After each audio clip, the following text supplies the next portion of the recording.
오늘은 창세기 강의 55번째 시간으로 25장 19절로 26절 말씀을 통해 하나님의 은혜라고 말하는 것 밖에는 이런 제목으로 말씀을 전하며 주실 은혜를 함께 받고자 합니다. 오늘부터 아브라함의 이야기는 끝나고 이삭의 이야기가 시작됩니다. 그리고 그의 아들 에서와 야곱의 이야기가 이어지고 있습니다. 19절로 오늘 본문 19절로 20절을 먼저 보겠습니다. 아브라함의 아들 이삭의 족보는 이러하니라. 아브라함이 이삭을 낳았고 이삭은 40세에 리브가를 맞이하여 아내를 삼았으니 리브가는 밧담 아람의 아람 족속 중 부델의 딸이요 아람 족속 중 라반의 누이였더라. 아브라함의 아들 이삭의 족보는 이러하니라고 말하면서 새로운 이야기를 시작하고 있습니다. 이는 아브라함과 약속한 언약의 후손인 이삭을 통해 또 어떻게 이어져 가고 있는지를 보여주기 위함입니다. 그리고 이삭 후에 새롭게 등장하는 야곱의 생애를 나타내주기 위함입니다. 오늘 이 말씀 속에서 우리는 중요한 사실 하나를 볼 수 있어야 합니다. 그것은 이 땅에 하나님의 나라를 세우는 언약의 후사들을 세워가는 것이 바로 결혼을 통해서 이루어져 가고 있다라는 사실입니다. 우리는 이것을 볼 수 있어야 됩니다. 우리가 결혼이 어떤 중요성을 갖고 있는지 크리스찬은 오늘 본문을 통해서 명하게 좀 깨닫고 가야 합니다. 믿는 성도는 결혼을 통해서 가정을 이루고자 하는 목적을 분명하게 알아야 하고 또 이 사실을 우리 자녀들에게 철저하게 신앙 교육을 시켜야 합니다. 신앙 생활이라는 것은요, 하나님 말씀을 붙들고 그 말씀을 내 마음에 담고 생활하는 것이 신앙 생활입니다. 하나님을 믿는다고 하면서 하나님의 말씀을 마음에 담는 생활은 없고 교회에 나오는 생활만 한다면 그것은 신앙생활이 아니고 그것은 교회 생활입니다. 신앙생활은 결국 믿기 전에 내가 어떤 가치관을 두고 산 생활이었는지 그 생활이 말씀을 들으면서 그 가치관이 바뀌어 나가는 겁니다. 가치관이 바뀐다는 것은 곧 생활이 바뀐다는 것입니다. 우리의 생활은 우리의 가치관 때문에 움직여지는 겁니다. 그 때문에 신앙이라는 것은 결국 지난날에 예수 믿기 전에 내가 가지고 있던 가치관이 이제는 예수 그리스도를 믿음으로 말미암아 하나님이 주신 그 말씀을 통해서 가치관이 바뀌어서 생활이 변화되는 겁니다. 말씀을 통해서 우리의 지난날의 가치관들이 깨어지고 말씀 위에 새로운 가치관이 세워지지 않는다면 우리는 신앙생활이라고 할 수 없고 그냥 교회에 출석하고 교인들과 즐기는 교회 생활밖에 되지 않는다는 사실을 우리는 좀 기억해야 됩니다. 오늘 많은 교회에 교인들이 있지만 신앙생활이라고 말하기는 정말 어렵습니다. 그렇기 때문에 믿는 자나 안 믿는 자나 생활이 그렇게 구분되지 않습니다. 왜냐하면 신앙생활을 하지 않고 교회 생활을 하기 때문입니다. 우리는 이 관점을 바꾸지 않으면 안 됩니다, 여러분.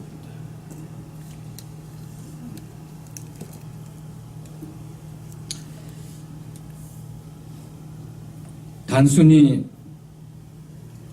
우리가 예수 믿기 전에 안 나오던 교회에 출석하고 안 드리던 예배를 드린다고 이것이 믿기 전과 바뀌었다라고 우리는 생각을 멈춰서는 안 됩니다. 우리가 만일 다른 곳에 또 마음을 두게 되면 다른 곳에 출입을 하고 다른 곳에서 가져야 될 모임의 형식들을 우리는 또 갖게 됩니다.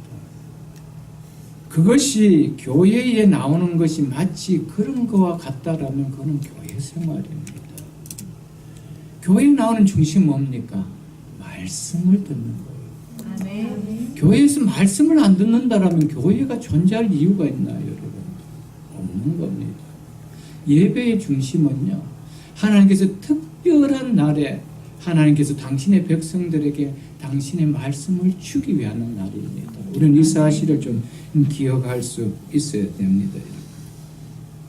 그래서 하나님의 말씀의 관점으로 지난날에 내가 가지고 있던 이 생각의 틀이 바뀌어야 됩니다. 이 생각의 틀이 바뀌지 않으면 우리의 삶은 전혀 달라지지 않습니다. 우리의 생활은 우리의 생각의 틀에 잡혀있는 대로 우리는 나오기 때문입니다. 물질을 대하는 물질관도, 자녀들을 대하는 자녀관도, 가정을 대하는 가정관도, 사업을 대하는 사업관도, 공부를 하는 학문관도, 국가를 바라보는 국가관도, 성경적 관점으로 바라보는 안경이 바뀌어야 됩니다. 그래야 우리의 생활이 달라집니다. 물질을 대하는 생활도 달라지고요. 자녀를 양육하는 생활도 달라지고요. 비즈니스를 하는 생활도 달라지고요. 국가를 위해서 내가 어떻게 해야 되는지 액션도 달라지는 거예요.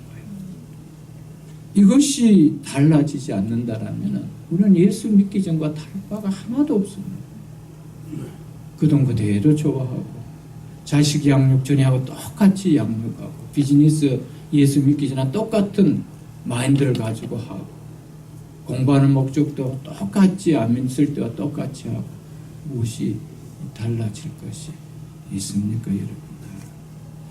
특별히 오늘 본문을 통해서 결혼을 통해 가정을 이루는 가정관이 성경적 관점으로 바뀌지 않으면 안 됩니다. 이거는 너무나 중요합니다. 예수 믿는 사람은 왜 결혼을 하여 가정을 이루는가? 이에 대해서 무엇보다 분명하게 설정할 줄 알아야 됩니다. 때가 되어 결혼할 때가 되었으니, 이제 나이가 되었으니 결혼한다고 생각하면은요, 믿지 않는 사람과 결혼관과 가정관이 우리는 다를 바가 하나도 없습니다. 그래서 결혼한다라면 이제 결혼할 나이가 되었고 때가 되었고 가정을 이루어야 될 때가 되었으니까 라고 해서 결혼한다라면 우리는 믿지 않는 사람과 다를 바가 하나도 없다라는 것이죠. 우리가 지난 날에 어떻게 결혼을 하였던 간에 이제 우리는 분명한 결혼관과 가정관을 알고 자녀들은 그렇게 시켜야 됩니다.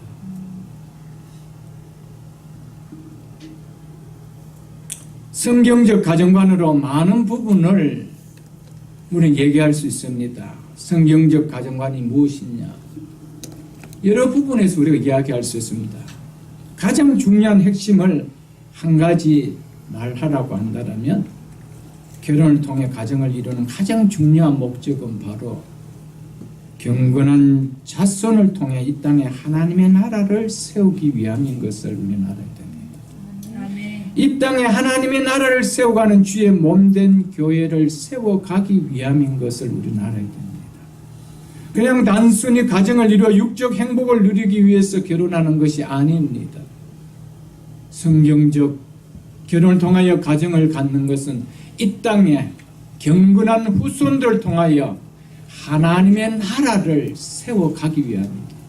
아멘. 언약의 자손들을 통하여 하나님의 나라를 이 땅에 세워가기 위하여, 그래서 주의 몸된 교회들을 세워가기 위해서, 이게 결혼의 가정관을 갖는 결혼의 이유요 목적입니다. 아멘. 믿는 하나님의 자녀가 결혼을 통한 바른 가정관을 갖지 못하면 절대로 안 되는 이유가 있습니다. 여러분, 한때 기독교 국가로 불릴 만큼 기독교인들의 수가 절대 다수를 차지했던 미국 아니었습니까? 해가 갈수록 그 수가 점점 두드러지게 줄어지고 있습니다. 수만 줄어들 뿐 아니라 그로 인해 사회가 점점점 성경의 말씀과는 멀어지는 소돔과 같은 사회로 변화되고 있는 것을 우리는 보고 있을 것입니다. 무엇이 무너졌기 때문입니까?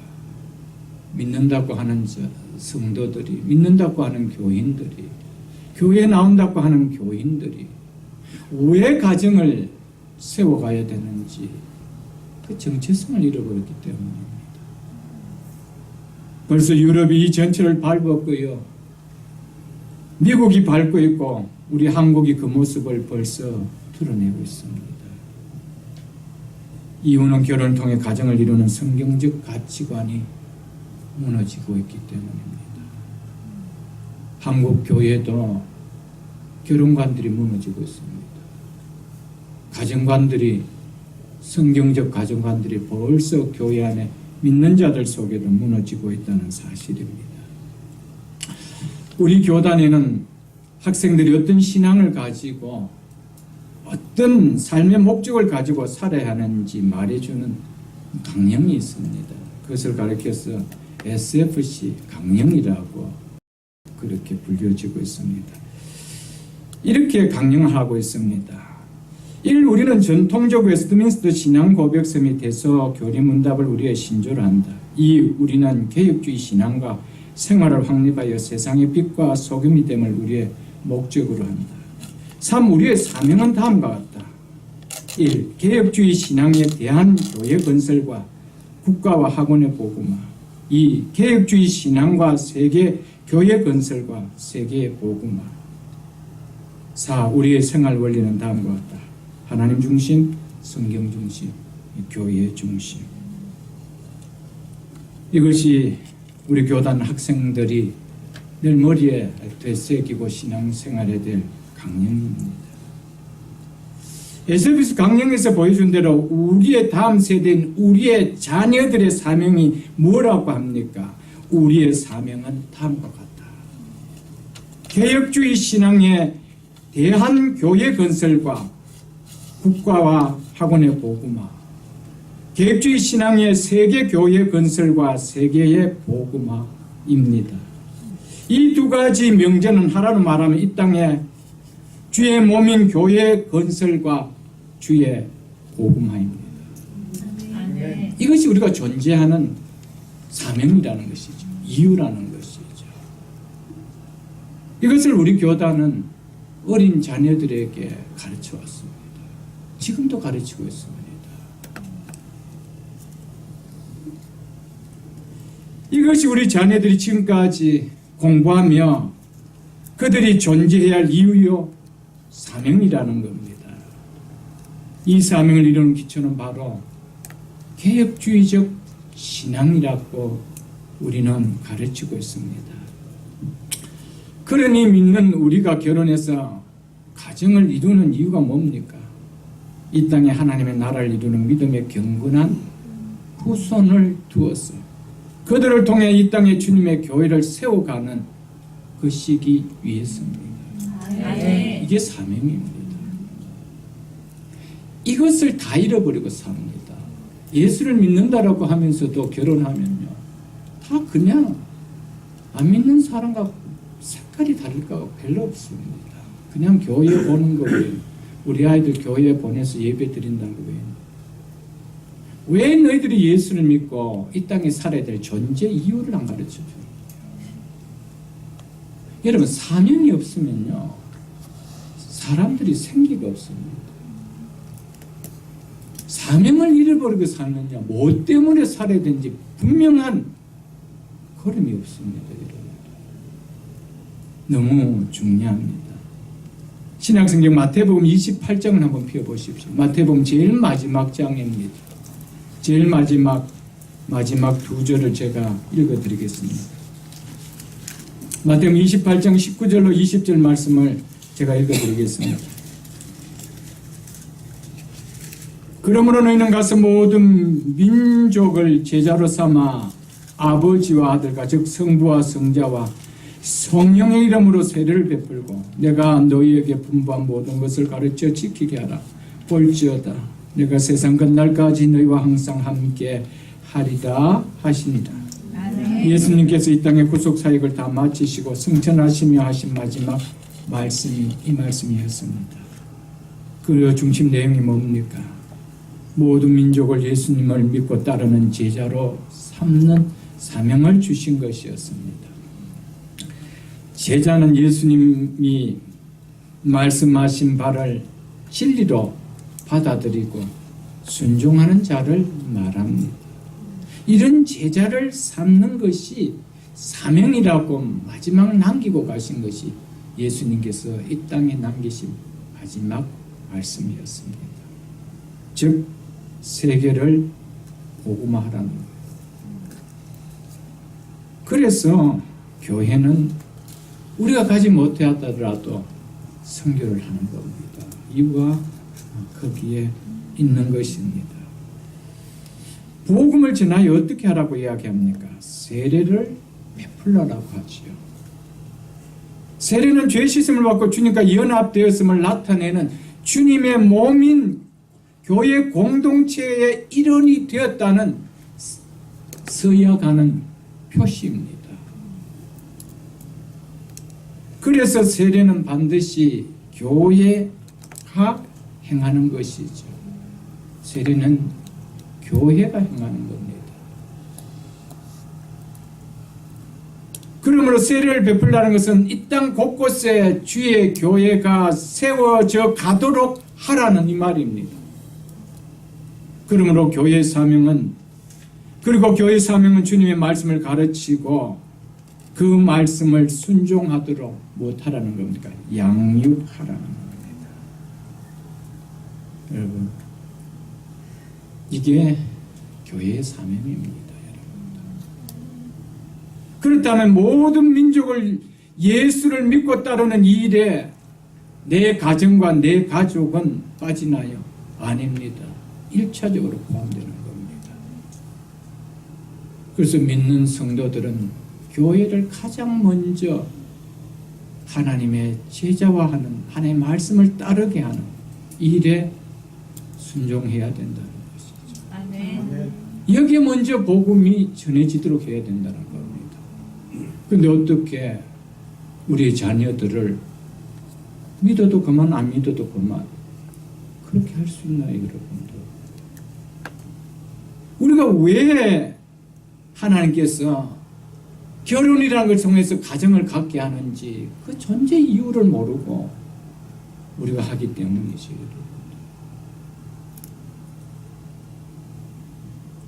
그래서 시편 127편 3절을 보면 자식들은 여호와의 기업이라고 그랬습니다. 여호와의 기업이기에 우리는 하나님의 기업이 하나님이 기뻐하신 일로 우리는 세워가야 된다는 것이죠. 아멘. 그래서 유아세를 베풀 때 부모에게 세 가지를 서약하지 않습니까? 여러분, 이 아이도 예수 그리스도의 보혈로 죄 씻음을 받아야 하고 성령의 은혜로 새롭게 되어야 할 죄님을 믿습니까? 두 번째는 여러분, 이 아이에 대한 하나님의 언약을 확신하고 이 아이도 주 예수 그리스도의 속죄를 믿음으로 예수 그리스도의 속죄를 믿음으로 구원받을 수 있음을 믿기에 절대적으로 구원받은 언약의 자녀로 양육함에 힘쓸 것을 서약합니까? 라고 세 번째로 여러분은 지금 이 아이를 하나님이 완전히 하나님께 바치고 겸손한 마음으로 하나님의 은혜를 의지하며 친히 경건의 본을 이 아이에게 보여주고 이 아이를 위하여 기도하며 이 아이와 함께 기도하고 거룩한 진리의 말씀을 가르치고 주의 말씀 가운데 자라도록 하는 일에 최선을 다할 것을 서약합니까? 이 서약을 묻는 거예요. 여호와의 기업이기 때문에, 언약의 자녀이기 때문에, 언약의 자녀답게 키워야 된다는 거예요.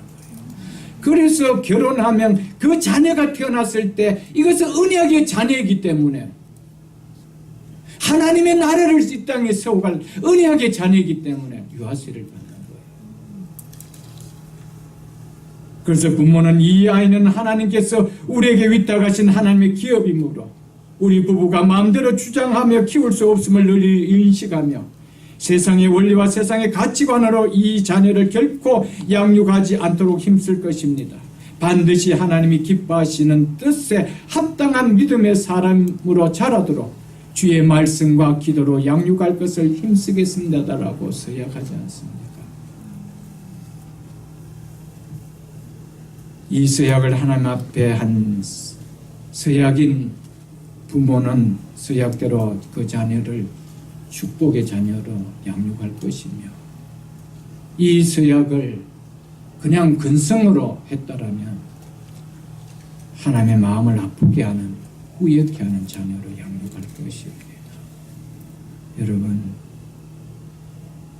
우리는 어떻게 지금까지 생각하고 우리가 모르고 그렇게 살 때 결혼을 했다 할지라도 이제는 우리의 자녀들을 어떻게 양육해야 되며, 우리의 자녀들은 왜 결혼을 하며 결혼을 해야 될 이유가 무엇인지 분명히 알려주고 해야 됩니다. 그 자녀들을 통하여 하나님의 나라를 세워가는 언약의 백성임을 알고 세워가는 그 과정을 어찌 하나님이 축복 아니할 수가 있겠어요, 여러분? 이 땅에 하나님의 나라가 세워지는 것이 하나님의 마음인데 믿습니까?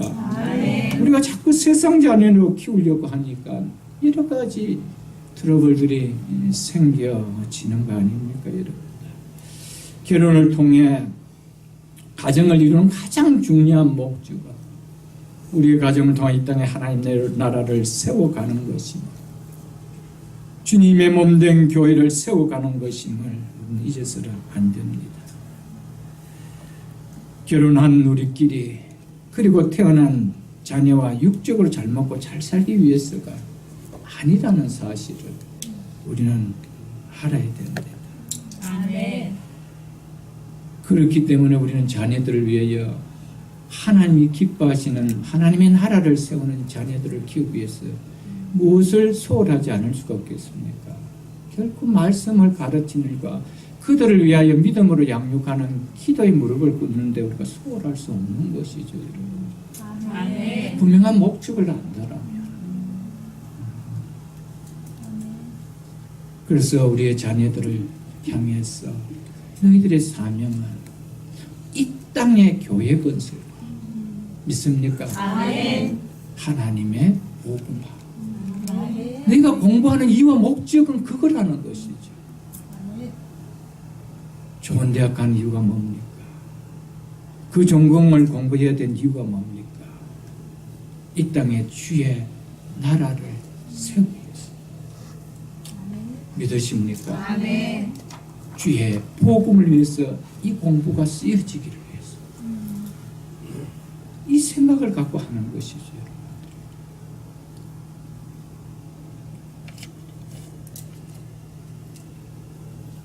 우리가 하나님의 은혜로 값없이 구원을 받아 하나님의 자녀가 되었어도 이 땅을 살아가는 존재 이유와 목적을 모른다라면 교회는 나올지 모르겠지만 삶은 넌 크리스천과 다른 거 하나도 없습니다. 여러분, 크리스천의 가정은요 확연하게 다릅니다. 정말 다릅니다. 비슷한 정도가 아니고 조금 다른 정도가 아니고요. 넌 크리스천과는 확연하게 다릅니다. 왜냐하면요, 소명이 있고 사명이 있는 가정이라는 것을 알고 있기 때문입니다. 너희들이 이 땅에 존재해야 될 이유와 목적은 다른 곳에 있는 것을 이미 알고 있는 가르침이 있는 가정이기 때문에 어찌 비슷할 수도 있고 같을 수도 있나요? 천만만만해요. 이것을 우리가 너무 많이 놓치고 살았습니다. 사단은 할 수만 있다라면 이 시대에 가장 관심을 두는 것은 이 땅에 하나님의 교회가 하나님의 나라가 서는 것을 막는 겁니다. 그것의 최일선의 순위가 어디입니까? 가정을 허물어뜨리는 것이죠. 이것을 우리가 성경적 가치관을 보지 못하면 구별하지 못한다는 것이죠. 무슨 말인지 여러분들이 이해가 되십니까? 왜 사단이 가정을 무너뜨리려고 합니까? 그래서 그렇지 않은 이 땅에 음란한 문화를 퇴피시키려. 그건 궁극적으로 가정을 깨게 하는 일이기 때문에. 그런 책들도 하나의 문화의 대변이라고 우리는 받아줘서 안 된다는 것이죠. 사회의 현상이라고. 우리 가치관은 분명하게 달라야 됩니다. 우리는 성경적 가치관을 가지고 사회를 바라보지 않으면 우리는 다를 바가 아무것도 없습니다. 삶이 바뀌는 이유는 성경적 가치관을 내 속에 담지 않으려고는 바뀌어질 수가 없다라는 것이죠, 여러분. 그래서 우리는 어떠한 일에서도 성경적 가치관을 깨뜨려 이 땅에 하나님의 나라가 서게 하는 이 모든 일에 걸림돌이 된다라면 우리는 경성하고 기도해야 되죠. 이 일에 우리 자녀들에게 괜찮다라고 가르쳐서는 안 되는 이유가 여기에 있지요. 왜 오늘 미국의 기독교 국가라고 할 만큼 기독교인들의 수가 그렇게 넘쳤던 미국이 왜 이렇게 자유분방한 나라로 바뀌었고 성경적 가치관이 땅에 떨어진 만큼 일이 됐습니까? 여러분들 말씀을 근성으로 들은 거예요. 말씀이 물질 앞에 다 고개를 숙여버린 거예요. 여러분, 우리는 머지않은 시간 속에 하나님 앞에 설 겁니다. 우리가 어떻게 살다 왔는지는 하나님이 아십니다. 그리고 우리 각자가 압니다. 우리가 이 땅에서 영원히 산다라면 어떻게 산들 무슨 의미가 있겠습니까? 그러나 우리가 하나님 앞에 서야 되기에 맡은 자의 사명이 있다는 거예요. 왜냐하면 우리는 청직일 뿐입니다. 여러분, 우리 자녀는 우리 소유가 아닙니다. 분명히 하나님의 기업이라고 이야기했습니다. 하나님의 기업답게 우리는 양육해야 된다는 것이죠, 여러분. 아멘.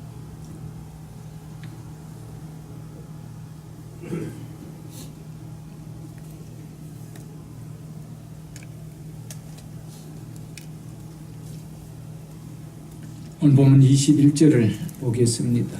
이삭이 그의 아내가 임신하지 못함으로 그를 위하여 여호와께 간구하며 여호와께서 그의 간구를 들으셨으므로 그의 아내 리브가가 임신하였더니. 이삭의 아내 리브가도 아브라함의 아내 사라처럼 임신하지 못했다라고 성경은 이야기하고 있습니다. 너는 천만인의 어머니가 되리라는 축복의 약속을 받았음에도 리브가는 자녀가 생기지 아니했습니다. 26절 중간절에 보면은 리브가가 그들을 낳을 때, 쌍둥이를 낳을 때 이삭이 60세였더라고 기록하고 있습니다. 이삭이 40세에 결혼했으니까 결혼하고 몇 년 만에 아들을 낳았다는 말입니까? 20년 만에. 20년 동안 자식이 없었대요.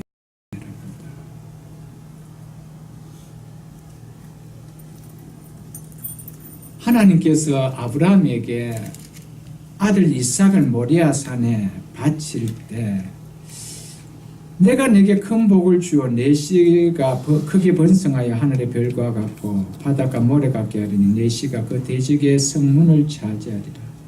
또 내 씨로 말미암아 천하 만민이 복을 얻으리라 라는 말씀을 하나님께서 아브라함에게 약속의 축복을 주셨습니다.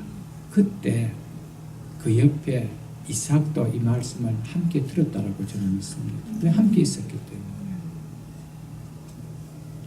이런 이야기를 들은 이삭이 결혼하고 1년, 2년 혹 좀 늦어질 수 있겠구나. 3년, 4년, 5년차 조금 더 늦을 수 있네 할 수 있었습니다. 10년이 남았어요. 19년이 지났어요. 소식이 없습니다. 이런 마음이 어떻겠어요? 아버지 아브라함은요, 약속의 말씀을 듣고도 온전히 믿지 못해서 약속의 말씀을 받은 지 10년 만에 하갈을 취해 이스마엘을 낳았습니다. 그러나 이삭은 20년이 되도록 기다렸습니다. 여러분, 우리의 믿음보다 우리 자녀들의 믿음이 더 좋아질 수 있기를 축복합니다. 아멘. 그 믿음을 이삭이 누구에게 배웠겠어요? 아버지를 통해서 배웠겠죠. 이삭은 20년을 약속의 말씀을 의심하지 않고 주시기까지 인내하며 기도하며 기다렸다라고 성경은 말하고 있습니다. 때로는 하나님께서 약속을 하셨음에도 불구하고 언약의 자손을 이렇게 오래 후에야 주실 때가 많이 있죠. 아브라함도 그랬고요. 이삭도 그렇고요. 이것은요, 약속의 후사는 단순히 자연적 결실이 아니라 하나님의 은혜의 산물인 것을 깨닫게 하기 위해서입니다.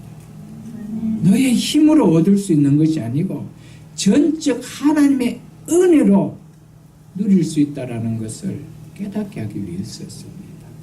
그래서 그런 연단의 시간 속에 하나님 앞에 기도로 실험하면서 믿음의 사람으로 세우기 위함이었다는 것이죠. 아멘. 이삭의 아내 리브가가 임신하지 못함으로 아내를 위하여 하나님께 기도했다라고 말하고 있습니다. 문제가 문제로 여겨질 때 그 문제를 기도로 연결한다라면은 그것은 문제가 되지 않습니다. 여러분, 문제를 하나님께 가져가지 아니하고 문제로 내가 안고 있다라면 그는 끝까지 문제가 될 뿐입니다. 오늘 아이를 낳지 못하는 이 문제를 이 이삭은 하나님께 가져갔다라고 이야기합니다. 오늘 이것을 우리가 좀 깨달을 수 있어야 됩니다. 24장 63절에 보면은 이삭이 저물 때에 들에 나가 묵상하다가 눈을 들어보면 낙타들이 오는지라 라는 말씀을 있습니다. 종 엘리에셀이 고향 땅에 가서 신부를 구해올 때 구해오는 신부가 오는 것을 알고 그냥 기다리지 않고 이삭은 들에 나가 묵상하고 있었다라고 하고 있습니다. 이 묵상이란 수아흐아라는 이 단어는 묵상이라는 의미도 있지만은 산책하다, 기도하다는 의미도 있습니다. 그래서 대부분 신학자들은 기도하다라고 보고 있습니다. 이삭은 단순히 아버지가 보낸 노종 엘리에셀이 알아서 신부를 구해오겠지라고 가만히 있지 않았습니다. 당연히 구해오겠지. 그러나 그렇게 생각하지 않고 순적한 만남을 주셔서 후사를 이룰 가정을 하나님께서 주시기를 바라며 그는 조용한 시간, 조용한 장소에 나가서 기도했다라고 이야기하고 있습니다. 그런 기도의 사람이었기 때문에 그는 문제가 있을 때 하나님 앞에 나가 기도할 수 있었다는 것이죠, 여러분들. 아멘. 이삭과 리브가가 아이를 갖지 못하는 문제로 인해서 결과는 어때졌습니까? 하나님의 큰 은혜를 경험하는 기회가 되어졌다는 것이죠. 여러분, 한나도 마찬가지였습니다. 그 어려운 문제가 도리어 큰 하나님의 은혜를 경험하는 기회가 되었습니다. 수로보니게 여인은 어땠습니까? 똑같았습니다, 여러분. 우리 앞에 놓인 문제가 있다라면 하나님의 은혜를 경험하는 기회가 되도록 우리는 기도의 믿음을 가질 수 있어야 됩니다. 아멘. 우리가 기도할 때 문제는 나의 문제가 아니라 하나님의 문제로 만드는 거라고 제가 말씀을 드렸습니다. 가나 혼인잔치집에 포도주가 떨어졌을 때 마리아가 그 예수께 나가 뭐라고 했습니까? 포도주가 떨어졌다라고 예수께 이야기했을 때 예수님이 뭐라고 했습니까? 여자여, 그것이 내게 나와 무슨 상관이 있나? 나와 상관이 없는 문제임에도 불구하고 마리아는 자신의 문제임에도 불구하고 그 문제를 예수님의 문제로 만들었다는 것이죠. 그게 기도입니다. 아멘. 내가 끝까지 붙들고 있으면 그건 끝까지 내 문제예요. 하나님께 맡기십시오. 아멘. 더 큰 은혜를 경험합니다. 아멘. 믿으십니까, 여러분? 아멘.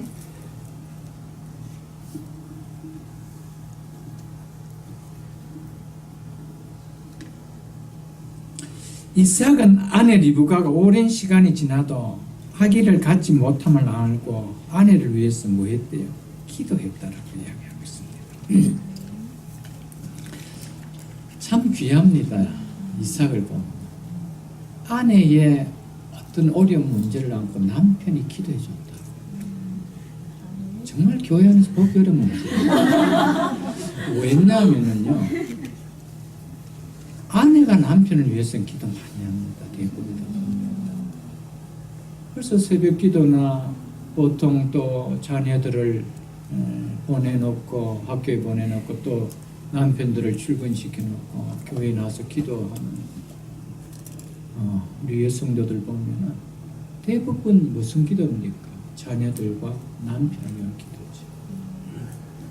여러분, 개인에게 한번 여러분들 스스로 남편 우리 성도들 스스로 질문해 보십시오.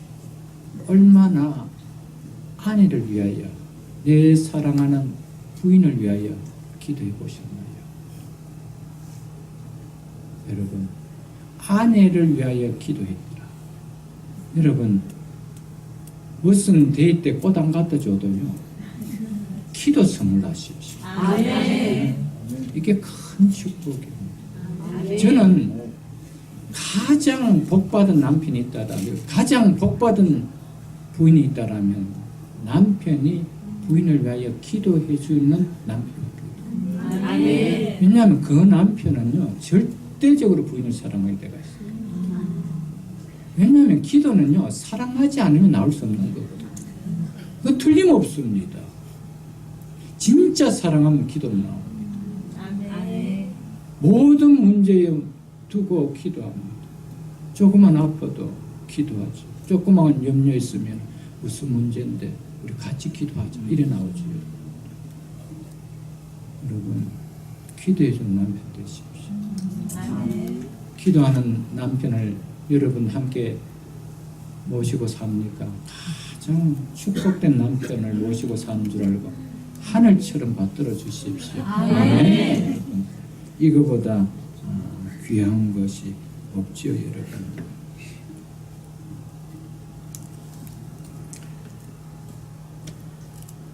여러분, 우리가 보면요, 남편도 그렇고 아내도 그렇고요, 둘 다 기도 안 하면은 그 가정은 영적으로 키웁니다. 영적으로 키우면 결국 육적까지 키우게 되어 있습니다.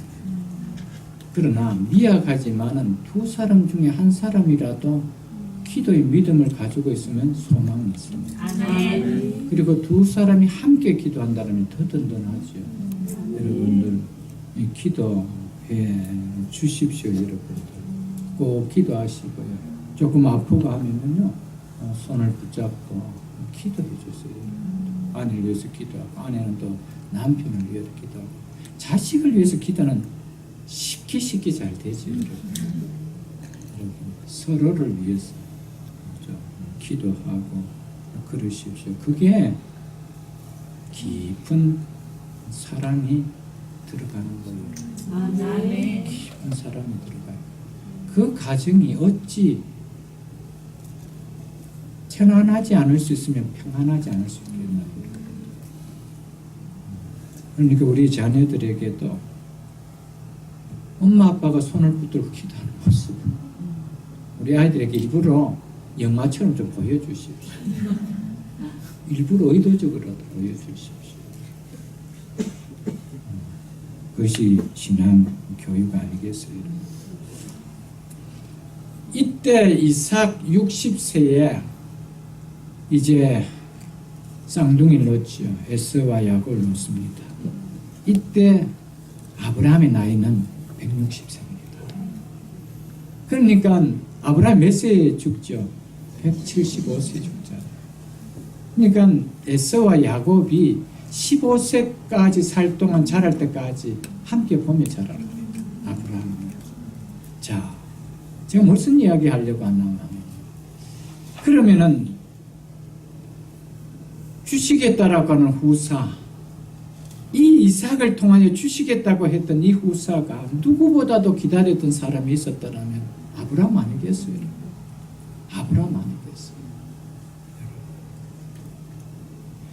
100세에 이삭을 얻어서 손자 보는데 60년 걸렸어요. 손자 하나 보는데요. 자, 손자 둘 보는데 60년 썩는 거예요. 60년. 그 손자 얼마나 보고 싶겠어요. 이삭아, 어떻게 자부에게 좀 소식이 있니? 아버지, 아직도 소식이 없는 것 같은데. 그래, 내가 더 기도할게. 그런 기도를 아브라함이 얼마나 했겠어요? 얼마나 했겠어요? 여러분, 이 이삭의 가정의 축복은 거기에 또한 아버지의 기도가 있었다는 사실 잊지 마시고.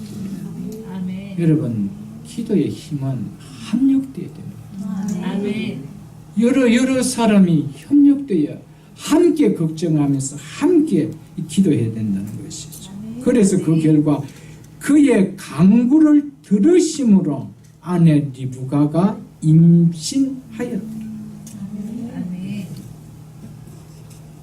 아브라함도 25년 걸렸는데 너는 최소한 35년은 걸려야 되지. 그럴 수도 있잖아요. 모르겠네도 아브라함이 얼마나 손자가 보고 싶었으면 하나님 앞에 기도했겠어요. 그 손자가 크는 것을 봤습니다.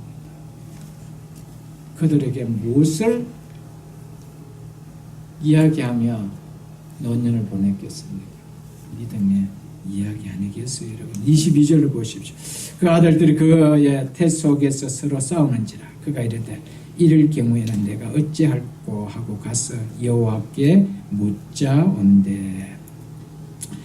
임신했는데 쌍둥이를 가졌다는 겁니다. 물론 리브가는 쌍둥이인지 몰랐습니다. 지금같이 초음파 검사하고 있는 그런 때가 아니기 때문에 몰랐습니다. 그런데 이 아이들이 뱃속에서 서로 싸운다라고 이야기하고 있습니다. 이것은 서로 발길질을 하는 것을 좀 심하게 그렇게 하는 것을 느꼈다는 것이죠.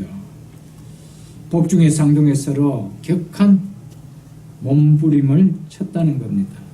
그래서 혹 이 아이들이 잘못되면 어떡할까 걱정이 되어 리브가가 하나님께 기도합니다.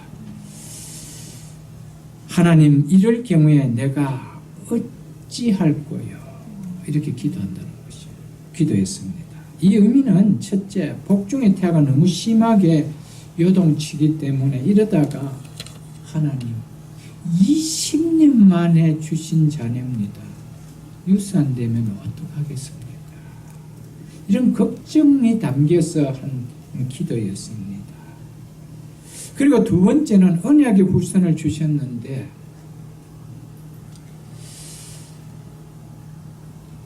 좀 느낌이 다르다는 것이죠. 안에서 싸우는 느낌이 난다는 거예요. 하나가 아니고 둘 같은 느낌이 든다는 것이죠.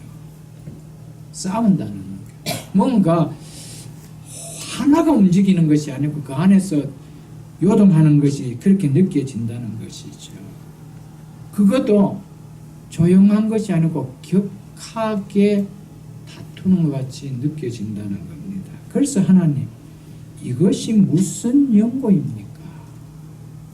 두 아이가 투닥투닥하는 이것이 무슨 연고입니까? 영적으로 조금 불안한 느낌이 들어서 물었던 물음이었습니다.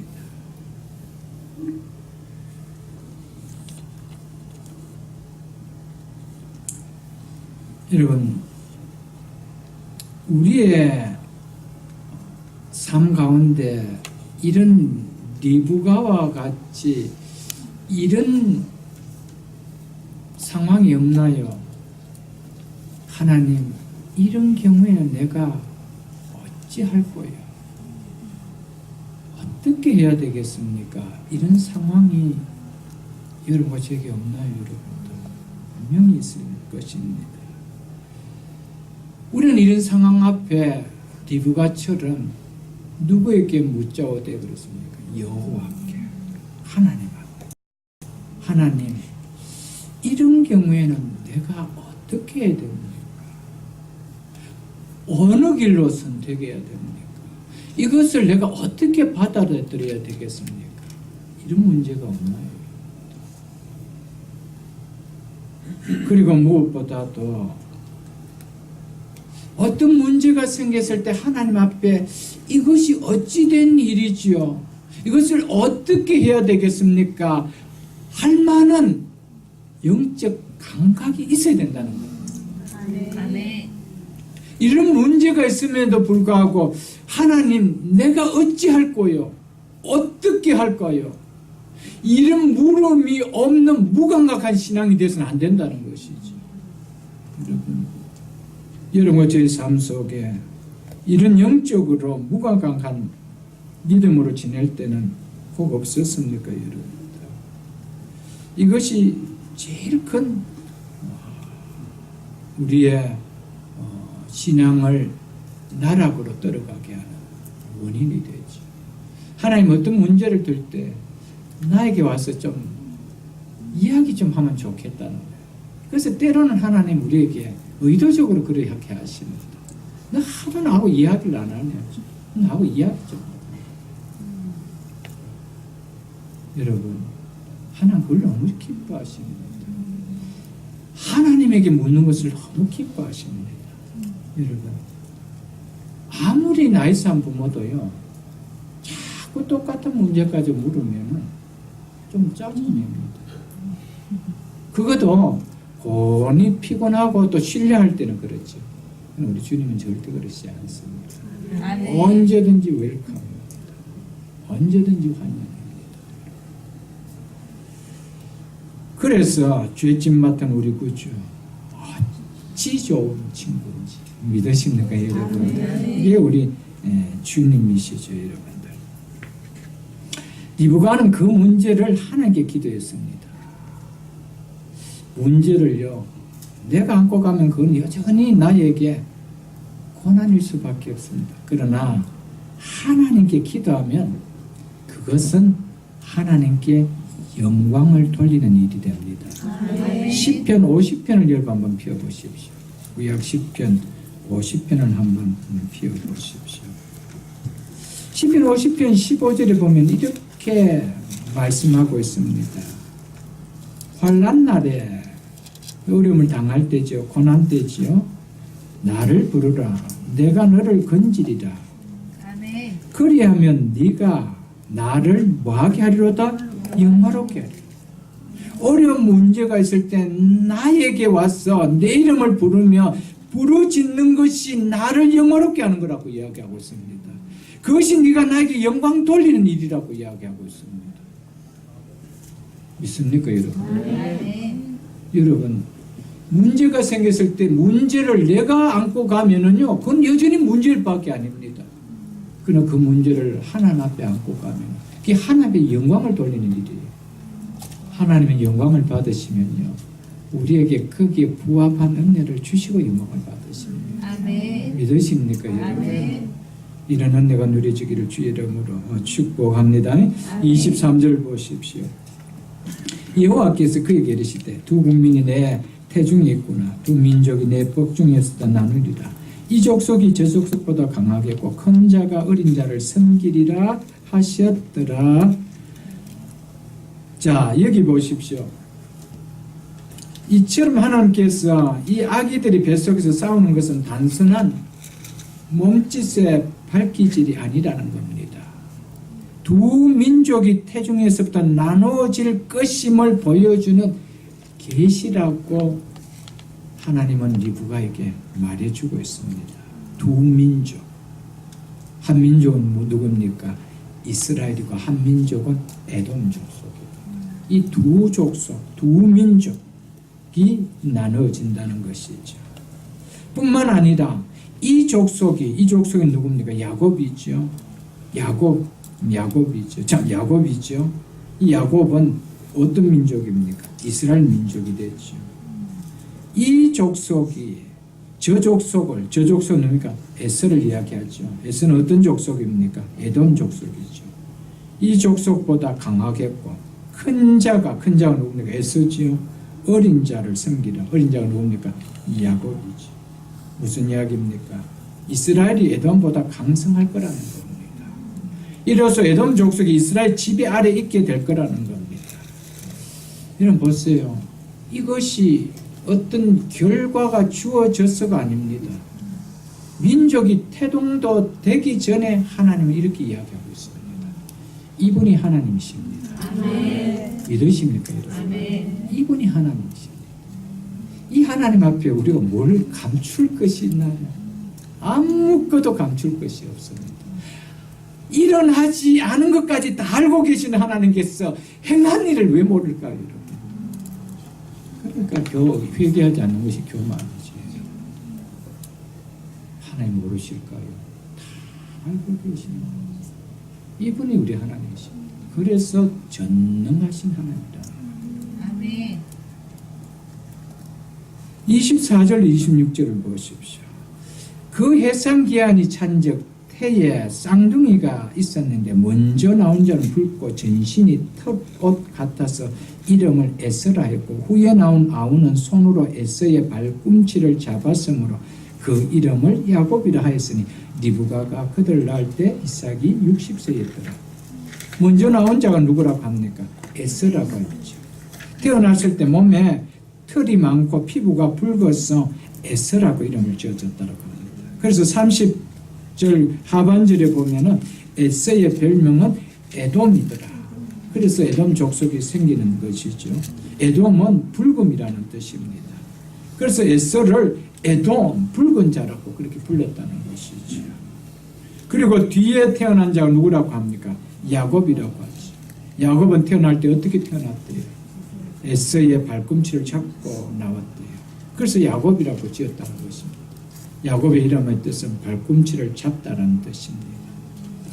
발꿈치를 잡다라는 이 말 속에서 속이는 자, 빼앗는 자의 뜻이 파생되었습니다. 그래서 야곱이라는 의미 속에 속이는 자, 빼앗는 자, 간사한 자 이런 이름이 담겨져 있다라고 하는 것입니다.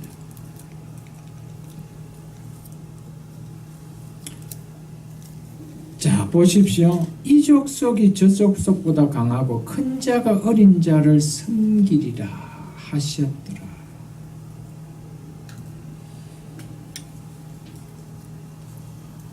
자, 이 족속이 저 족속보다 큰 자가 작은 자보다 이미 태중에 있을 때 하나님은 이렇게 내가 선택했다라고 성경은 이야기하고 있습니다.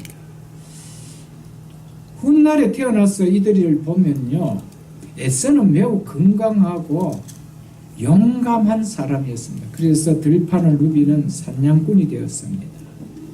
그리고 뒤에 보면 알겠지만 자신의 장자권을 빼앗아간 동생을 나중에 울면서 화해할 만큼 통이 큰 사람이었습니다. 에서는요. 그리고 야곱은 어땠습니까? 악착같이 자기의 이익을 위해서 속임도 마다하지 않았던 자였습니다. 그렇다면 야곱에 비하면 에서가 훨씬 좋죠. 그럼 에서를 하나님께 좀 택해주면 좋지 않겠어요? 그런데 이런 야곱을 택했대요, 여러분들. 근데 나중에 이제 우리가 보면 알겠지만 이런 야곱을 하나님께서 언약의 후사로 세우는데 얼마나 당금질을 하는지 모릅니다. 그렇죠? 당금질을 해요. 그래서 야곱에서 속이는 자에서 하나님과 씨름하여 이겼다 할 만큼 하나님 앞에 씨름하는, 기도에 씨름하는 믿음의 사람으로 세워갑니다. 아멘. 누가요? 하나님. 여러분,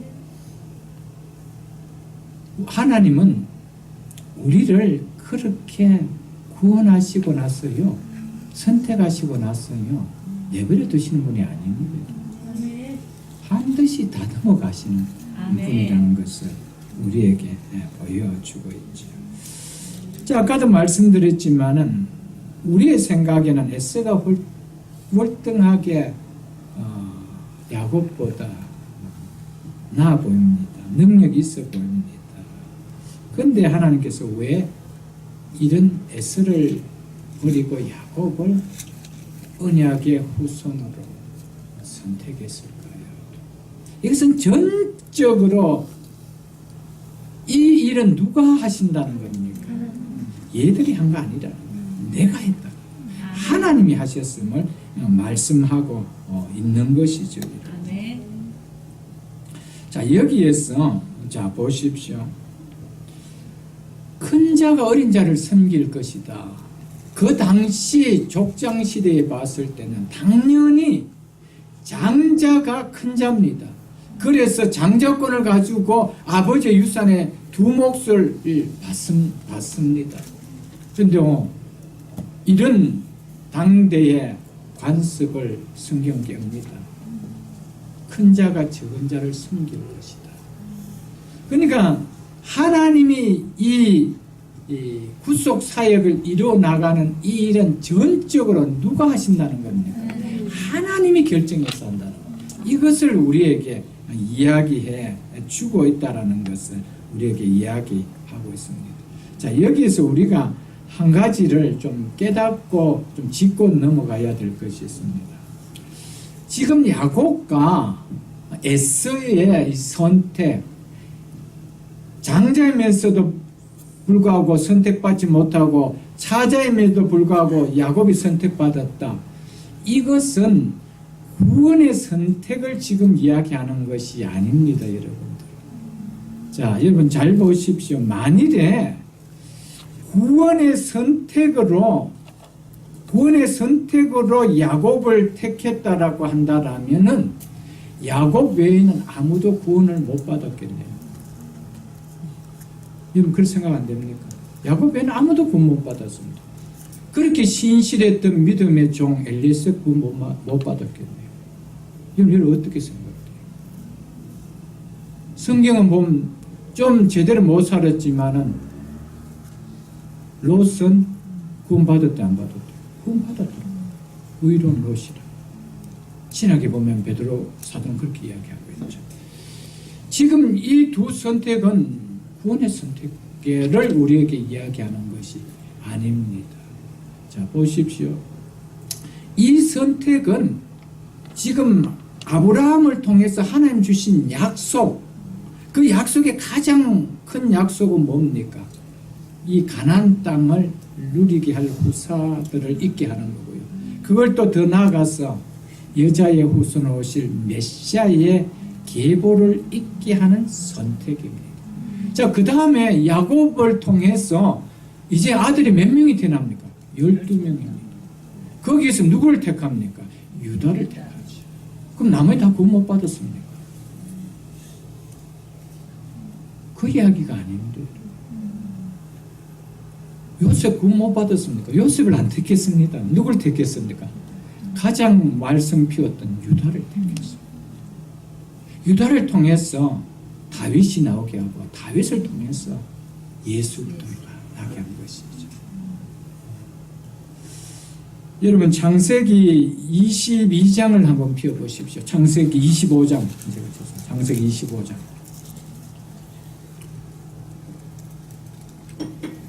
창세기 25장 17절을 제가 읽어드리겠습니다. 이스마엘은 향년 137세의 기운이 다하여 주고 자기 백성에게로 돌아갔고, 이스마엘이 죽었을 때 자기 백성에게로 돌아갔대요. 자기 백성이 누굴까요? 자기 백성. 자기에게 있어서는 아버지 아닙니까? 자기 백성 아버지 누굽니까? 아브라함이죠. 자, 자세히 보십시오. 7절에서 여러분들 그 앞에 25장 7절에서 8절 보십시오. 아브라함이 향년 175세라 그의 나이가 높고 늙어서 기운이 다하여 죽어 자기 열조에게로 돌아가고 자기 백성에게로 돌아갔고 이렇게 이야기합니다. 아브라함이 죽었을 때의 성경을 기록한 것과 이스마엘이 죽었을 때 성경 창세기 성경 저자는 똑같이 기록해 주고 있습니다. 자, 이 부분을 박윤선 박사는요, 우리 한국의 계획주의 신앙의 가장 어른이 된다라고 할 만큼 그런 어른이 박윤선 박사가 이것을 주석하면서 이렇게 주석했습니다. 비록 그에게는 이스마엘에게는 언약의 후손 이삭과 같은 축복이 주어지지는 않았지만 아브라함의 죽음에 대한 기사와 동일한 필치로 그의 죽음을 언급한 것으로 보아 그는 아브라함과 동일한 사후 거처에 들어간 것으로 보인다라고 그렇게 주석을 달았습니다. 여러분, 이런 이야기하면 어떻게 그럴 수가 있는, 이스마엘은 이렇게 우리가 선입견을 꽉 가지고 있지 않아요, 여러분. 가지고 있습니다. 마지막에 하나님 아브라함이 죽을 때에 누구를 불렀습니까? 이스마엘 불렀습니다. 이스마엘을 불러서 자기를 쫓아내었던 아버지에게 오게 합니다. 그리고 이 이삭 때문에 쫓겨나던 그 이삭과 함께 아버지를 장례하는, 화해하는 모습을 보여주고 있죠. 그것을 보면은 충분히 생각할 수 있다는 것이죠. 자, 그래서 우리가 이것은요, 이스마엘은 택하지 않고 아브라함은 택했다 할 때 이스마엘은 구원받지 못했고 이삭은 구원받고 에서는 버렸기 때문에 에서는 구원 못 받고 야곱을 택했기 때문에 야곱은 구원받고, 이런 구원의 개념으로 택함을 우리는 여기서는 시선을 조금 늘어나야 된다 이 말이죠. 만일 그렇게 본다면 제가 아까 그랬지 않습니까? 야곱의 아들 때 가면 12아들이 나옵니다. 유다 위에 아무도 구원받을 자가 없는 거예요.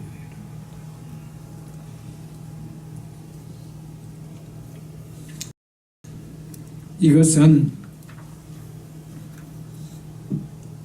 구원의 선택의 문제가 아니고 이삭의 뒤를 이어 언약의 땅 가나안의 상속자로서, 그리고 언약의 후손으로 오실 메시아를 이을 하나님의 언약을 계승해 나갈 계시로 한 것이로, 그리고 이 선택은 오직 하나님의 주권적 의지에 따라 되어졌다는 것을 이야기합니다. 그래서 마태복음 1장 1절에 보면은 아브라함과 다윗의 자손 예수 그리스도의 계보라 하면서 아브라함은 누구를 낳고 이삭은 누구를 낳고 야곱은 누구를 낳고 땅땅땅 이래 나옵니다. 그럼 그 계보만 그건 다 받았습니다. 그 이야기가 아니란다. 이해가 되셨습니까? 예.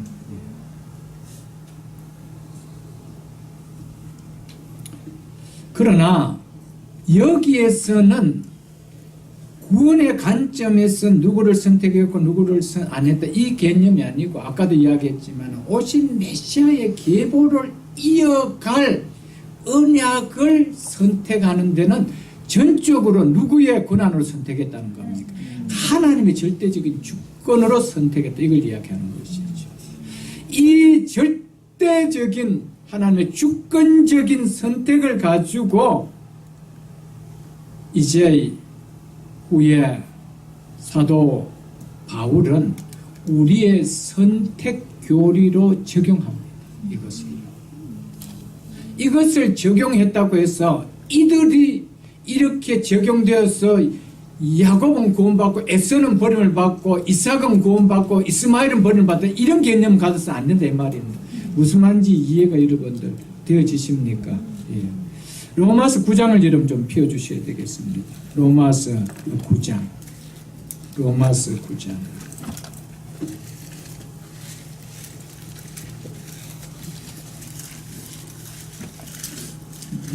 9장 신약성경 251쪽입니다. 251쪽. 제가 10절로 13절까지 읽어드리겠습니다. 중요한 말씀입니다. 그뿐 아니라 또한 리브가가 우리 조상 이삭 한 사람을 말미암아 임신하였는데 그 자식들이 아직 나지도 아니하고 무슨 선이나 악을 행하지 아니한 때에 택하심을 따라 되는 하나님의 뜻이 행위로 말미암지 않고 오직 부르신 이로 말미암아 서게 하려 하사. 여기 중에 줄을 끊으십시오. 택하심을 따라 되는 하나님의 뜻이 행위로 말미암지 않고 오직 부르신 이로 말미암아 우리를 선택해 주신 이로 말미암아 되어진다라고 이야기하고 있죠. 그러면서 리브가에게 이르되 큰 자가 어린 자를 섬기리라 하셨으니 기록된 바 내가 야곱은 사랑하고 에선을 미워하였다 하신과 같으니라 이렇게 이야기하고 있습니다. 이제 이 말씀을 가지고 우리의 구원에다가 적용하는데 무엇을 적용하느냐? 구원도 우리가 이루어지는 구원도 전적으로 하나님의 주권으로 되어진다. 이걸 이야기합니다. 하나님의 주권하신 것. 우리가 선행으로가 아니라는 것이죠. 그래서 11절에 볼 때 무슨 선이나 악을 행하지 않을 언제 그들이 태중에 있을 때 이렇게 이야기하고 있는 것이죠. 여러분. 여러분과 저가 하나님의 자녀로 구원받은 것은 우리의 1%의 우리의 의지나 우리의 뜻이 들어간 것이 아니었어요. 그것을 에서가 그 언약의 후계자로 세워지는데 밀려나고 야곱이 세워지는데 그들의 뜻을 조금이라도 하나님이 수용해서 하지 않은 것과 같이 여러분과 저가 구원을 받는데 어떤 우리의 뜻도 가미되어서 구원받지 않았다라는 것을 이것을 들어서 설명한 것입니다. 이것을 이야기하는 것이지 이 구원의 문제를 가지고 에서는 버림을 받고 이삭은 야곱은 구원을 얻었고 이삭은 구원을 받고 이스마엘은 버림을 받다 이런 개념으로 생각해서는 안 된다는 것을 제가 말하는 것이죠. 여기서 내가 야곱은 사랑하고 에서는 미워했다는 것은 그 개념에서 그래서 버려졌다 이 개념이죠. 구원의 개념으로 우리가 생각한다는 것은 이때의 문제는 아닙니다. 이제 여기에서의 문제는 우리의 구원을 설명하기 위함이라는 것을 우리는 잊어서는 안 된다라고 생각합니다. 그래서 16절을 한번 보십시오. 로마서 9장 16절. 그런즉 원하는 자로 말미암도 아니요 다른 박질하는 자로 말미암도 아니요 오직 긍휼히 여기시는 하나님으로 말미암습니다. 우리의 구원이 누구로 말미암아 된대요?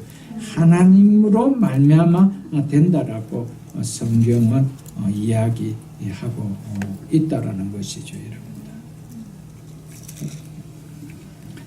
자, 그러면서 계속해서 로마서 9장을 여러분 좀 보셔야 됩니다. 19절로 21절에 바울은 우리의 구원을 전적인 하나님의 주권하에서 이루어진 것이라고 설명하면서 이렇게 이야기하고 있습니다.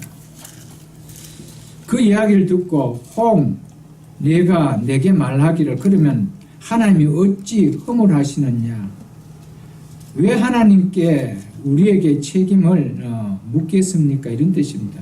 누가 그 뜻을 대적하느냐? 도대체 누가 하나님 뜻을 거역할 수 있단 말이냐? 이런 뜻입니다.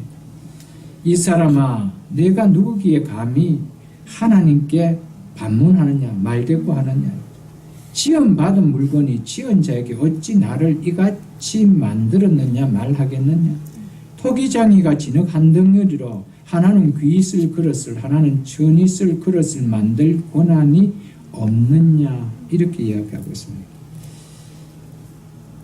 토기장이가 그릇을 만들 때 진흙을 하나 뜯어서 접시를 만들든지 아니면 국그릇을 만들든지 밥그릇을 만들지 그것은 토기장이 마음에 달렸다는 것이죠.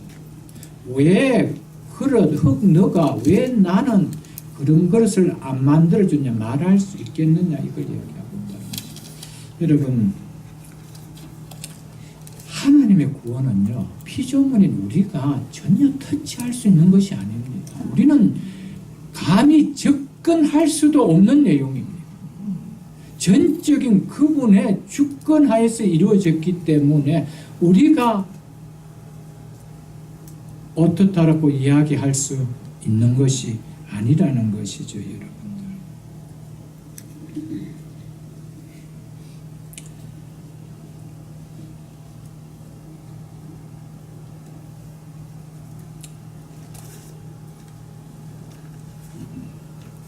에베소서 2장을 한번 펴보겠습니다. 에베소서 2장을 한번 펴볼게요. 로마서 조금 뒤에는 에베소서 2장입니다. 8절로 9절 말씀 잘하는 말씀 제가 읽어드리겠습니다. 너희는 그 은혜에 인하여 그 은혜 하나님이 우리에게 주신 은혜입니다. 은혜를 인하여 믿음으로 말미암아 구원을 받았으니 이것이 너희에게서 난 것이 아니요 하나님의 선물이라. 구원이 행위에서 난 것이 아니니 이는 누구든지 자랑하지 못하게 하려 함이라. 아멘. 아멘.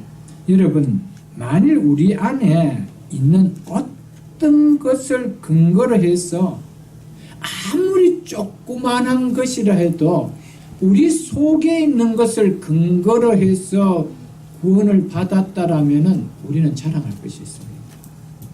그래서 내가 누구보다도 조금 더 내 속에는 착한 구석이 있어서 나를 구원해 줬다라고 한다면 내 속에 뭐가 있을 수 있습니까? 자랑이 있을 수 있겠어요. 이것을 어찌 하나님의 은혜라고 이야기하고 있습니다.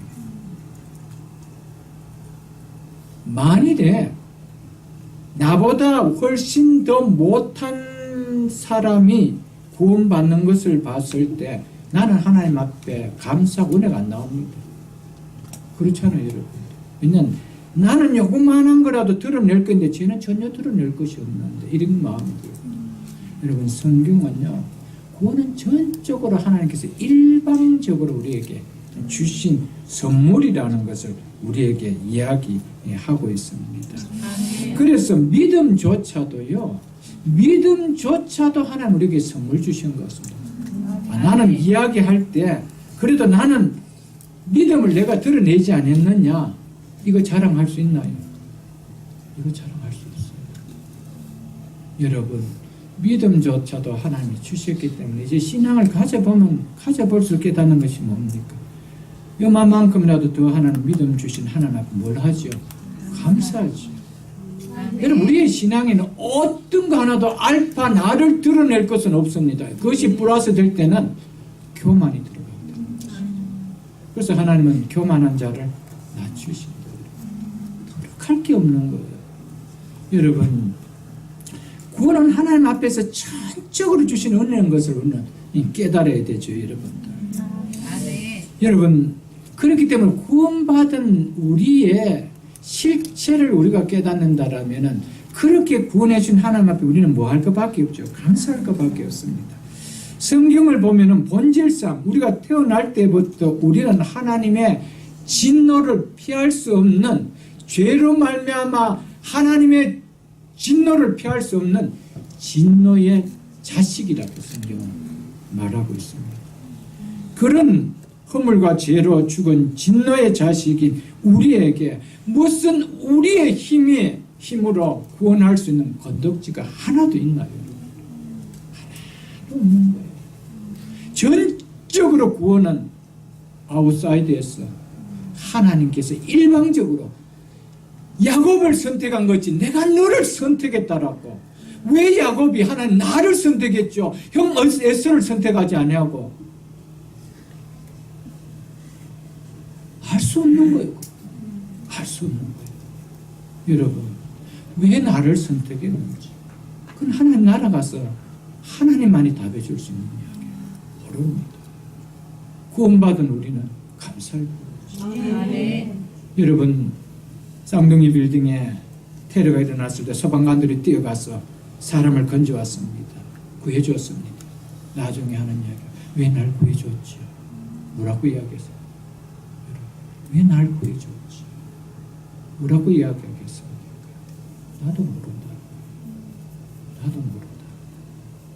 여러분 우리는 뭘 밖에 없습니까? 감사할 것밖에 없어요. 우리가 거기에 조목조목 따지면은요 은혜가 하나도 없어지는 거예요. 우리는 항상 이런 것이 있어요. 우리 속에 인간들이 죄임에도 불구하고요 우리 속에 거룩함을 드러내려고 하는 모습들이 있습니다. 그것이 뭐냐면 엄폐하더라. 우리가 엄폐하며 살면서 자꾸 엄폐하다라는 것을 많이 이야기할 때가 너무 많이 있습니다. 여러분. 하나님은 엄폐하신 분이 아닙니다. 왜냐하면 우리 자체가 모두 다 진노의 자녀였습니다. 거기에서 하나님께서 살리고 안 살기는 하나님의 손에 달린 하나님의 주권이지. 거기에서 우리가 하나님 앞에 왜 누구는 안 살려주고 나는 살려줍니까? 엄폐하다라고 이야기할 수 있는 문제. 우리 자신이 어떤 사람인가 안다면 우리를 구원해 주신 은혜 앞에 뭐만 할 뿐이죠. 감사할 뿐이라는 겁니다. 그것을 이야기하고 있죠. 찬송가 310장 우리가 마치고 부를 찬송인데요. 가사에 보면 이렇게 나옵니다. 아 하나님의 은혜로 이 쓸데없는 자. 이게 고백돼야 돼요. 이 쓸데없는 죄로 말미암아 허물과 죄로 죽었던 나는 구원과 아무런 관계없던 쓸데없는 자. 버려도 아까울 것이 없는 나는 죄의 덩어리였던 나를 왜 구속해 줬는지 난 알 수 없다. 뭐만 있습니까? 감사합니다. 왜 내게 성령 주셔서 내 마음을 감동해 예수 믿게 하는지 난 알 수 없다. 감사밖에 없는 거예요. 저는 예수 믿고 나서 정말 이 은혜가 너무너무 감사했습니다. 우리 집안은요 다 예수 안 믿었어요. 부모님 친형제가 다 예수 안 믿었어요. 저희 가족만 예수를 믿었는데 왜 하나님 우리 가족만 구원해줬습니까? 그걸 가지고 하나님 앞에 희문하지 않았습니다. 그런 가정 속에서 우리 가정을 하나님 무엇이 이렇게 이뻐서 구원해 주셨는지 감사밖에 안 나왔습니다. 여러분 우리는 감사할 것밖에 없어요. 나 같은 죄인 살리신 주 은혜 놀라와 나 같은 죄인 살리신 주 은혜 놀라와. 여러분 저는 이 찬양이요 진짜 내 속에 정말 북받치게 올라와야 됩니다. 그게 구원이었는데 나 같은 죄인 살리신 주 은혜 놀라워. 아멘. 믿습니까? 아멘. 큰 죄악에서 건지신 주 은혜 고마워. 큰 죄악에서. 여러분, 이 고백이 여러분과 저에게 있어야 됩니다. 마지막으로 한 가지 말씀만 드리고 말씀을 맺겠습니다. 여러분, 우리는 그러면은 우리가 이런 질문을 많이 하기 때문에 말씀드리고 맺고자 합니다. 누가 선택받았는지 알 수 있습니까? 나는 내가 선택받은지 안 받은지 모르겠습니다. 어떻게 알 수 있습니까? 이런 질문을 참 많이 받아보죠. 여러분들도 아마 혹은 궁금해 하실 분들도 있을 것입니다. 자, 에베소에서 보면은 우리에게 어느 정도 느낄 수 있도록 성경은 이야기하고 있습니다. 에베소서 1장을 여러분 한번 펴보십시오. 에베소서 1장 3절로 7절까지 제가 읽어드리겠습니다. 에베소서 1장 3절로 7절까지 제가 읽어드리겠습니다. 찬송하리다 하나님 우리 주 예수 그리스도 아버지께서 그리스도 안에서 하늘에 속한 모든 신령한 복을 우리에게 주시되, 이 신령한 복은 이제 4절부터 이어지는 우리를 선택하여 주시고 하나님의 자녀로 삼아주시는 예수 그리스도의 십자가의 보혈의 은혜에 주시는 이 복을 이야기합니다. 복을 우리에게 주시되 곧 창세전에 누구 안에서 우리를 택하사 거기 줄 끊으십시오. 그리스도 안에서 우리를 택하사 우리를 사랑 안에서 그의 앞에서 거룩하고 흠없게 하시려고 그의 기쁘신 뜻대로 우리를 선택해 주신 하나님의 기쁘신 뜻대로 우리를 예정하사 누구로 말미암아 예수 그리스도로 말미암아 줄 끊으시고 자기 아들이 되게 하셨으니 이는 그가 사랑하시는 자 안에서, 사랑하는 자가 누굽니까? 예수 그리스도입니다. 예수 그리스도 안에서, 즉 예수 그리스도를 통하여 우리에게 거저 주시는 바 그의 은혜. 뭐 주시는 바? 구원은 거저 주신 겁니다. 거저 주신 바 은혜의 영광을 찬송하게 하려는 것이라. 7절 보십시오. 우리는 그리스도 안에서 줄 것이고 그리스도 안에서 그의 은혜의 풍성함을 따라 그의 피로 말미암아 속량 곧 죄 사함을 받았느니라. 아멘. 예수님께서 오셨을 때 마태복음 1장 21절을 보면은 자기 백성을 저희 죄에서 구원할 자라서 자기 백성 하나님께서 내게 주신 자가 있다라고 요한복음 6장에 보면 나옵니다. 하나님께서 내게 주신 자, 선택해 주신 자가 있다는 것이죠. 누구 안에서? 내 안에서 선택했다는 것이죠. 그래서 예수님께서 이 땅에 오셨을 때 뭡니까? 죄인들을 자기 안에서 선택해서 자기 안에서 아들을 삼아야 되니까 어떻게 합니까? 죄인을 그냥 삼을 수 없는 거예요. 자기 피를 흘려서 죄사함을 사해 주어야 되는 거예요. 그래서 예수님께서 그 뜻을 이루기 위해서 오셨습니다. 그래서 자기 백성을 구원하기 위해서 그것을 가리켜서 신학적 용어로 우리가 늘 배웠잖아요. 제한적 속죄라는 거예요. 이 온 우주의 모든 사람을 다 구원하는 것이 아니고 하나님께서 택한 백성을 선택한다. 이것이었습니다. 그래서 여러분들 여기에 보면요. 그러면 내가 어떻게 구원받았는지 선택받은지 아느냐. 하나님은 우리를 구원하실 때 절대로 예수 그리스도의 복음에 아멘하지 아니하고는 부르시지 않습니다. 반드시 예수 그리스도의 십자가의 복음을 흘렸던 그 의원의 은혜를 선포하여 우리를 부르십니다. 그런데 그 구원의 은혜를 선포할 때 택함 받은 자 누구 안에서 택함 받았기 때문에요? 예수 그리스도 안에서 택함 받았기 때문에 그에 대해서 예스한다. 아멘. 이게 다른 겁니다. 여러분들이 지금까지 신앙생활하면서 정말 예수님이 나의 죄를 위하여 죽으시고 나를 하나님의 자녀로 삼으시기 위하여 선택해 주시고 때가 되어 예수 그리스도를 보내서 나를 구원하시기 위하여 피를 흘리셨다는 이 선포 앞에 내가 아멘 할 수 있느냐는 거예요. 아멘. 설명할 수 있느냐. 이것이 아멘 하면은 나는 틀림없이 뭐한 자입니까? 선택받았다. 이것은요, 선택받은 거는요, 구원받은 다음에 아는 것이지요. 구원받기 전까지는 죽었다 깨도 모르는 이야기입니다. 절대로 가려있는 비밀입니다. 이것은요, 반드시 구원받은 다음에 합니다. 그러나 언제까지 알 수 있느냐? 임종 때까지. 임종 때까지는 누가 선택받았는지 아무도 몰라요. 지금 안 믿어진다라고 난 선택 못 받았다. 아니오시다. 임종 때까지 하나님은 우리를 어떻게 부르고 부르실지 모릅니다. 그래서 로마서 10장 13절로 15절 제가 읽고 마치겠습니다. 누구든지 주의 이름을 부른 자는 구원을 받으리라. 그런즉 그들이 믿지 아니하는 이를 어찌 부르려.